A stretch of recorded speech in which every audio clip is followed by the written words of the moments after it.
सभी भाइयों को सप्रेम जय भीम नमो बुद्धाय। थेर गाथा के अगले थेर हैं सील। अंगुत्तराप के आपड़ गांव के ब्राह्मण कुल में उत्पन्न, वेदों और अन्य ब्राह्मण शास्त्रों में पारंगत हो वे 300 ब्राह्मण माणवकों को पढ़ाते थे। एक समय भगवान बड़ी भिक्षुक मंडली के साथ अंगुत्तराप में चारका करते हुए आपड़ में पहुँचे। सील अपने शिष्यों के साथ भगवान के दर्शन के लिए गए। वे लक्षण शास्त्र में पारंगत थे और भगवान के महापुरुष लक्षणों की जांच करने के विचार से वे उनकी प्रशंसा करने लगे। भगवान ने उन्हें उचित जवाब दिया। अत्यंत प्रसन्न हो सील और उनके शिष्य भगवान के पास प्रव्रजित हुए। अरहंत पद पाने के बाद उन लोगों ने भगवान के पास जाकर अपना हर्ष प्रकट किया। भगवान और सील के बीच जो बातचीत हुई थी और बाद में जो हर्ष प्रकट किया गया था उनको यहाँ पर उदान के रूप में दिया गया है।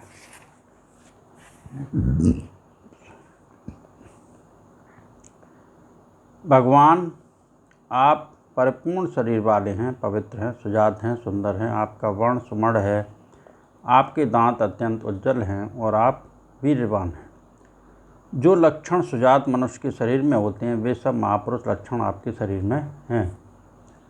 प्रसन्न नेत्र वाले, सुंदर मुख वाले, महान रिज प्रतापी, आप सूर्य की तरह श्रमण समूह के बीच शोभायमान हैं। आपका दर्शन सुंदर है, आपकी त्वचा सुनहरी है, आर इतने सुंदर हैं, आपको श्रमण भाव से क्या लाभ। आप चारों दिशाओं के विजेता, जम्बूद्वीप के स्वामी, रथपति, चक्रवर्ती राजा होने योग्य हैं। क्षत्रिय और छोटे राजा आपके अनुगामी हो सकते हैं। आप राजा धीराज हैं। मनुष्यों में इंद्र के समान बनकर आप गौतम राज्य करें। बुद्ध, सेल मैं राजा हूँ, अनुत्तर धर्मराज हूँ। मैं धर्म का चक्र चलाता हूँ जिसे उल्टा नहीं जा सकता। सेल, आप अनुत्तर धर्मराज संबुद्ध होने का दावा करते हैं। आप कहते हैं कि धर्म चक्र का प्रवर्तन करता हूँ। आपका सेनापति कौन है? आपका अनुयायी श्रावक कौन है? आपके प्रवर्तित धर्म चक्र का कौन अनुप्रवर्तन करता है?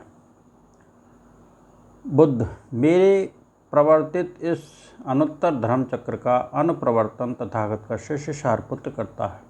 ब्राह्मण, जो कुछ जानना था मैंने जान लिया, जिसे सिद्ध करना था सिद्ध कर लिया, जिसे दूर करना था दूर किया, इसलिए मैं बुद्ध हूँ। ब्राह्मण, मेरे विषय में शंका दूर करो, श्रद्धा लाओ। सम्यक संबुद्धों का दर्शन प्राय दुर्लभ है। ब्राह्मण, जिनका संसार में प्रादुर्भाव प्राय दुर्लभ है, वह सम्यक संबुद्ध अनुत्तर शल्यकर्ता मैं हूँ। मैं ब्रह्मभूत हूँ, अतुल्य हूँ और मार सेना का मर्दन करने वाला हूँ। मैंने सब शत्रुओं को बस में कर लिया है। बिना भय के प्रमोद करता हूँ। शेल, शल्यकर्ता महावीर, वन में सिंह की तरह गर्जन करने वाले परम ज्ञानी, आप जो कह रहे हैं उसे आप शिष्य मंडली को सुनाएं। ब्रह्मभूत अतुल्य मार सेना का मर्दन करने वाले, इन्हें देखकर कौन निम्न कुलोत्पन्न पुरुष भी प्रसन्न नहीं होगा। जो चाहे सो मेरा अनुसरण करे, जो न चाहे चला जाए। मैं उत्तम प्रज्ञ बुद्ध के पास प्रवज्ञा ग्रहण करूँगा। सेल के शिष्य, यदि आप सम्यक संबुद्ध का अनुशासन आपको पसंद हो तो हम भी महाप्रज्ञ के साथ प्रवज्ञा ग्रहण करेंगे। वे 300 ब्राह्मण हाथ जोड़कर प्रवज्ञा की याचना करते हैं। भगवान, हम आपके पास ब्रह्मचर्य का पालन करेंगे। बुद्ध, सेल अच्छी तरह उपदिष्ट अकालिक ब्रह्मचर्य का सदुपदेश मैंने किया है। यहाँ अप्रमत्त हो शिक्षा प्राप्त करने वाले प्रवज्ञा निष्फल नहीं होती। सपरिषद सेल, चक्षमान, हम आज से 8 दिन पूर्व आपकी शरण में आए थे। आपका धर्म पालन कर इन 7 रत्नों में हमने आपको जीत लिया है। आप बुद्ध हैं, आप शास्त्राएँ, आप मार विजयी मुनि हैं।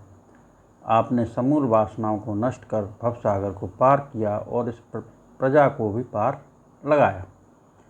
आप बंधनों के परे हैं। आपने वासनाओं को नष्ट किया है। आप आसक्ति रहते हैं, भय रहते हैं। ये 300 भिक्षु हाथ जोड़कर खड़े हैं। वीर पादों को पसारिए, नाग शेष शास्ता की वंदना करें। अगले थेर हैं भद्य।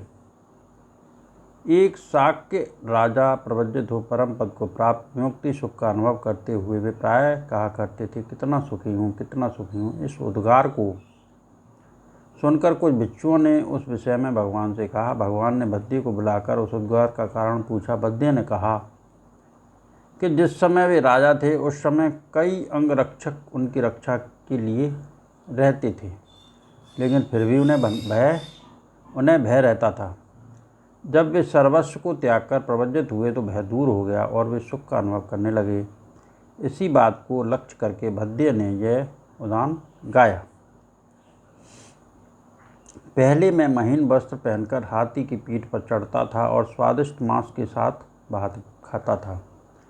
आज भद्र तैयार पात्र में मिली भिक्षा से संतुष्ट गोधाय का पुत्र भद्दी आसक्त रहित हो ध्यान करता है। चित्रों से बने चीवर से संतुष्ट होकर गोधाय का पुत्र भद्दी आसक्ति रहित हो ध्यान करता है। भिक्षा से संतुष्ट होकर गोधाय पुत्र भद्दी अनासक्त हो ध्यान करता है। 3 चीवरों से संतुष्ट हो गोधाय पुत्र भद्दी अनासक्त हो ध्यान करता है। बिना घर छोड़े प्राप्त भोजन से संतुष्ट हो गोधाय पुत्र भद्दी अनासक्त हो ध्यान करता है। दिन में एक बार भोजन से संतुष्ट हो गोधाय पुत्र भद्दी अनासक्त हो ध्यान करता है।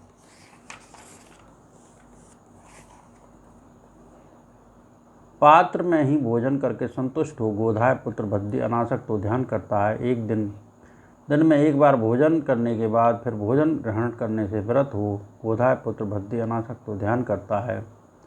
अरण्य में रहने से संतुष्ट हो गोधाय पुत्र भद्दी अनासक्त हो ध्यान करता है। वृक्ष के नीचे रहने से संतुष्ट हो गोधाय पुत्र भद्दी अनासक्त हो ध्यान करता है।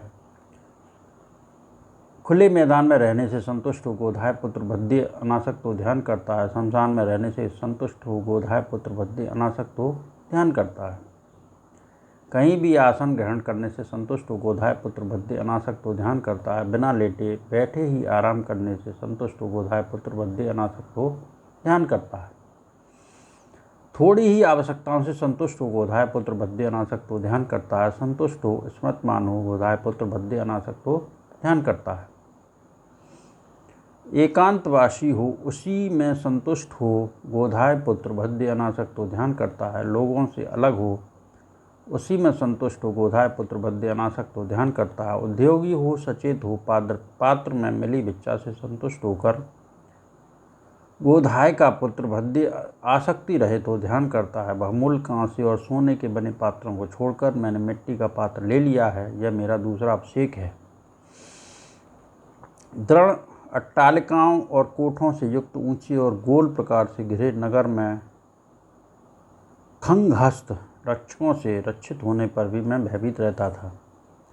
आज भद्र कष्ट रहित भय रहित गोधाय का पुत्र भद्दी वन में प्रवेश कर ध्यान करता है। शील स्कंदों में प्रतिष्ठित होकर सजग रहकर स्मृति और प्रज्ञा की भावना कर क्रम से मैं सभी बंधनों के भय से क्षय से प्राप्त हुआ। आज मैंने जिन थेरों के उदान कहे उसके प्रताप से सभी का मंगल हो, सबका कल्याण हो, सबकी स्वस्थ मुक्ति हो, संसार के सारे प्राणी सुखी रहें, सुखी रहें, सुखी रहें। साधु साधु साधु।